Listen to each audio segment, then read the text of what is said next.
Dua orang perempuan muda mendatangi seorang dukun. Salah satu mereka menanyakan tentang seorang laki-laki yang dicintainya. Namun laki-laki itu masih sedara dengan mereka. Setelah memberikan sejumlah uang, melalui adik dukun itu mengatakan bahwa ia harus menghentikan hubungan itu, sebab laki-laki itu akan membawa malapetaka baginya, juga keluarga sedarahnya. Setelah itu 12 tahun kemudian, laki-laki itu telah menikah dengan seorang wanita dan memiliki seorang anak, sementara ibunya sedang sakit keras. Di saat mereka semua sedang berkumpul untuk melihat kondisi ibu tersebut, Irma diam-diam menyelinap keluar dari ruangan untuk menemui sepupunya itu. Ternyata selama ini mereka masih terus berhubungan, meskipun laki-laki ini sudah dijodohkan dengan wanita lain. Di saat itu Irma memberitahu bahwa dirinya sedang hamil. Namun laki-laki ini tak mau bertanggung jawab dan tidak ingin rumah tangganya diganggu lagi oleh Irma. Semenjak kejadian itulah Irma tak bisa lagi menghubungi Galang. Namun hal itu membuat Irma semakin nekat. Ia mendatangi tempat Galang bekerja, hingga Galang yang panik tanpa sengaja mendorong tubuh Irma. Irma pun mengalami keguguran.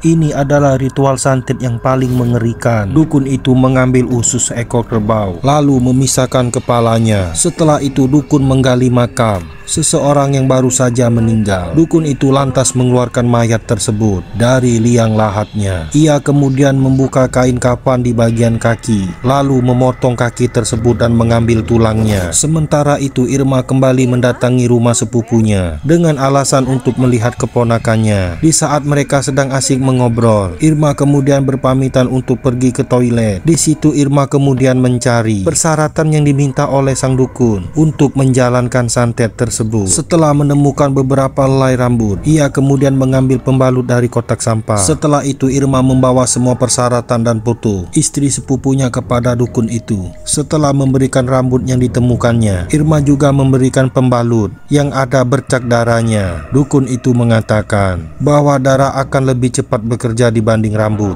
dan ritual pun dimulai. Dukun itu merendam pembalut dalam semangkok air, lalu menuliskan nama istri laki-laki tersebut. Apa yang akan terjadi selanjutnya? Seorang dukun merendam pembalut di dalam semangkok air. Setelah itu ia menulis nama seorang wanita yang akan menjadi korbannya. Foto wanita itu lantas direndam di darah kerbau lalu dirobek-lobek. Setelah itu dukun tersebut mengambil usus kerbau, dicampurkan ke dalam cairan pembalut tersebut. Foto itu lalu ditempelkan di tulang kaki mayat yang sudah dipersiapkan, kemudian diikat dengan usus kerbau. Setelah itu dukun mulai membaca mantra, diikuti oleh wanita itu. Suasana tiba-tiba berubah, mencekam dan mengerikan. Pertanda jin itu menerima panggilan dukun tersebut. Setelah tulang itu dipatahkan, semua kembali seperti semula. Dukun itu lalu memberikan usus kerbau untuk dicampur dengan darah, lalu diberikan kepada seekor anjing. Hal itu harus dilakukan selama 5 hari hingga santet itu selesai bekerja. Setelah 5 hari berlalu, keluarga wanita itu akan meninggal dan semua saudara dengannya. Maka keinginan wanita ini akan terkabul, dan benar saja santet itu mulai bekerja di malam pertama. Foto seorang wanita diikat di tulang manusia menggunakan usus kerbau untuk mengirimkan santet yang mematikan. Tulang itu lalu dipatahkan. Kemudian seorang perempuan yang menjadi sasaran santetnya sedang melakukan sholat malam kala itu. Tiba-tiba kepala seekor kerbau jatuh di hadapannya. Kemudian ia melihat usus bergerantungan lalu jatuh menimpa tubuhnya hingga tubuhnya berlumuran darah. Suaminya kemudian datang menghampiri, namun situasi sudah kembali seperti semula. Suaminya sama sekali tak percaya dengan apa yang ia katakan. Saat wanita ini sedang menjahit pakaian anaknya, tiba-tiba ada botol kecil yang menggelinding di lantai. Lisa kemudian memeriksa di bawah ranjang tidur putrinya itu. Ia menemukan boneka yang tergeletak di sana, kemudian mengambil boneka itu. Hal aneh pun kemudian terjadi. Dengan menggunakan sebuah gunting, Lisa memotong-motong rambut boneka seperti orang kerasukan. Anehnya potongan-potongan rambut boneka itu itu, kemudian dimakan. Tak hanya rambut boneka, Nisa juga memotong rambutnya sendiri, lalu memasukkannya ke dalam mulut. Namun Nisa selamat karena rambut-rambut itu berhasil dimuntahkan. Santet hari kedua pun dimulai. Nisa yang merasa suasana rumahnya yang aneh, menceritakan kepada suaminya. Namun sang suami sama sekali tidak percaya. Seorang wanita memuntahkan lintah dari dalam perutnya. Lintah-lintah itu kemudian ia simpan di dalam toples kaca. Sementara mertuanya yang sakit keras dan tak bisa bergerak sama sekali. Tapi kali ini tiba-tiba berjalan keluar kamar dengan langkah yang tertati-tati. Wanita tua ini menuju ke dapur. Ia kemudian mengambil satu panci sup yang sedang mendidih, lalu menyiramkannya ke seluruh tubuh hingga seluruh kulitnya melepuh. Nenek itu kesakitan lalu meninggal dunia. Santet berlanjut ke hari ketiga. Malam itu semua orang sedang tahlilan di rumah Galang atas meninggalnya ibu mereka. Lalu saat mereka sedang menyolatkan jenazah, Irma yang berada di barisan belakang tiba-tiba ditepuk pundaknya oleh tangan misterius. Kemudian sosok wanita muncul di sela-sela saf mereka. Saat sholat jenazah berakhir dan semua orang mengucap salam, tiba-tiba ada yang menjawab salam mereka. Seorang wanita mengamuk lalu memporak-porandakan keranda berisi jenazah wanita tersebut. Dia adalah Nisa yang kerasukan. Seorang ustadz kemudian membacakan doa. Irma yang mengirimkan santet itu menyadari bahwa Nisa sedang kerasukan sosok jin yang dikirim oleh dukun itu. Seorang laki-laki sangat ketakutan ketika dikelilingi oleh beberapa orang wanita dengan wajah yang aneh tidak seperti manusia. Kemudian salah satu dari mereka berbicara dengan pria itu hingga membuatnya terbangun dari mimpi buruk yang membuat pria ini menyesali perbuatannya. Ia kemudian mendatangi istrinya untuk meminta maaf dan baru percaya apa yang dikatakan istrinya selama ini ternyata adalah benar. Di rumah mereka ada sesuatu yang tak beres. Setelah itu Galang lalu meminta bantuan kepada seorang ustadz di tempat tinggalnya. Ustadz itu pun berjanji akan membantu semua kesulitan yang dihadapi oleh Galang. Pak Ustadz lalu memberikan sebotol air putih yang sudah diberi doa agar diusapkan ke wajah istrinya ketika malam menjelang. Sementara itu Nisa yang di rumah tiba-tiba mendengar suara dari salah satu ruangan. Saat ia membuka ruangan itu, bisa melihat sosok ibu mertuanya yang datang untuk menyalakan atas kematiannya. Beruntungnya Galang sudah sampai di rumah dan langsung mencari istrinya yang sudah berubah seperti orang kerasukan. Apa yang akan terjadi selanjutnya? Saat wajahnya dibasuh dengan air doa, wanita ini tiba-tiba menjerit kesakitan. Ternyata ia sedang kerasukan jin dari santet yang dikirim oleh saudaranya sendiri. Setelah itu wanita ini mulai tenang meskipun tubuh wanita ini masih dikuasai oleh jin itu.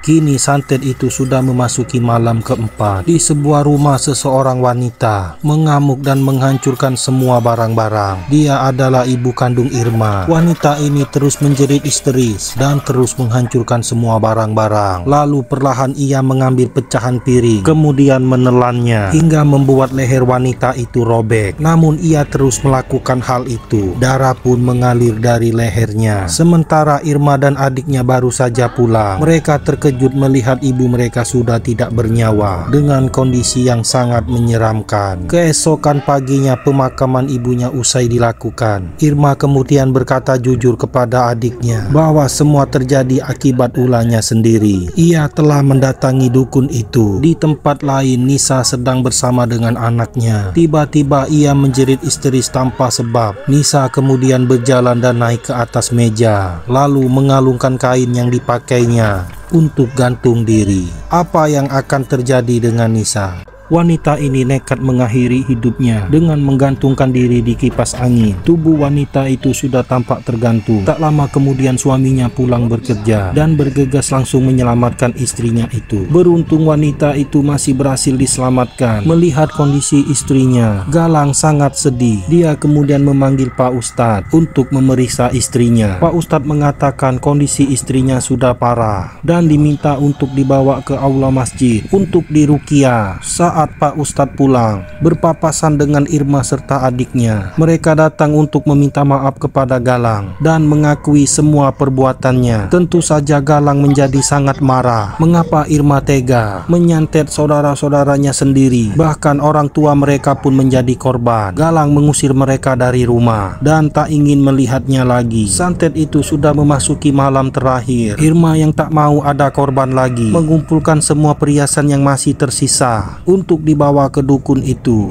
meminta santet agar dihentikan. Tapi adiknya hanya diam saja. Ternyata adiknya sudah dirasuki oleh jin. Wulan kemudian menyerang Irma. Mereka berdua berkelahi di dalam kamar. Jin yang memasuki tubuh Wulan ingin membunuh Irma. Sampai akhirnya pun mereka kejar-kejaran. Keluar rumah sampailah di pohon besar. Apa yang akan terjadi selanjutnya? Gadis ini melompat dari atas pohon hingga perutnya robek terkena kayu tajam. Ia pun meninggal seketika di tempat. Melihat adiknya sudah tidak bernyawa, Irma merasa sangat bersalah. Ia kemudian memutuskan untuk mendatangi rumah dukun itu, meminta agar santet dihentikan. Irma sangat marah kenapa yang meninggal adalah saudaranya semua. Asisten dukun itu mempertanyakan darah siapa yang ia bawa. Namun Irma tak peduli dan terus marah. Hingga akhirnya ia pun mendorong nenek tua itu. Kepala nenek itu terbentur dan ia pun meninggal. Saat berada di ruangan dukun, dukun itu tak ada di tempat. Irma terus berteriak sambil mengamuk.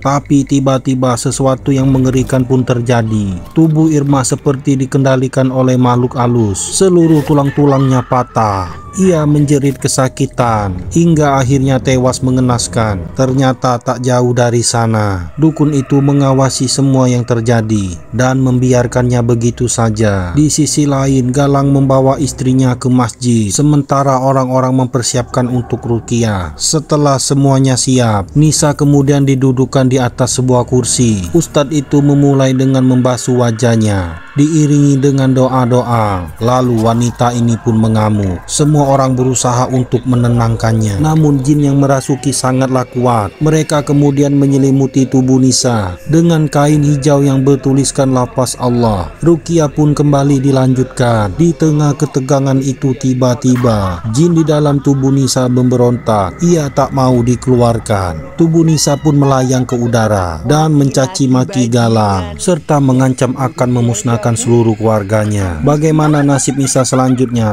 Seorang ustadz memukulkan tongkatnya, membuat jin di dalam tubuh Nisa seketika jatuh ke lantai. Semua orang di sana tak berdaya menghadapi jin itu. Saat jin di dalam tubuh Nisa hendak membunuh Galang, Pak Ustadz memukulkan tongkatnya dan membuat Galang selamat. Ustadz itu kemudian memberitahu Galang bahwa jin itu sekarang ini bersemayam di dalam tubuh putrinya. Benar saja, Sophia akhirnya muncul dengan tubuh yang sudah dikuasai oleh jin itu. Ternyata darah kala itu yang dibawa oleh Irma adalah darah milik anaknya Galang, bukan milik Nisa. Saat itu Nisa membuang pembalut yang kemudian diambil oleh Irma, lalu diserahkan kepada dukun itu. Semenjak saat itulah jin itu mengerjakan perintahnya melalui tubuh Sophia. Ketika ibu Galang dan ibu Irma meninggal dunia, Sophia berada di balik kejadian itu. Begitu juga saat Wulan melompat dari pohon, Sophia lah yang mengendalikan semuanya. Irma juga menjadi korban santet yang dikirimnya sendiri karena ia adalah saudara-saudaranya Galang. Lalu korban santet terakhir adalah Galang sendiri. Sophia mencekik leher Galang. Pak Ustadz yang menyadari semua itu melemparkan butiran tasbih ke arah Sophia. Seketika tubuh Galang terlempar, lalu jin di dalam tubuh Sophia pun pergi. Akhirnya Galang ditemukan tewas, sementara Nisa sendiri selamat. Namun kondisinya tak bisa dijelaskan secara medis. Putri mereka Sophia hidup normal seperti biasanya. Di saat-saat tertentu, Nisa yang kondisinya sangat aneh sering mengalami kerasukan hingga berteriak sendiri. Film pun selesai. Simak film seru lainnya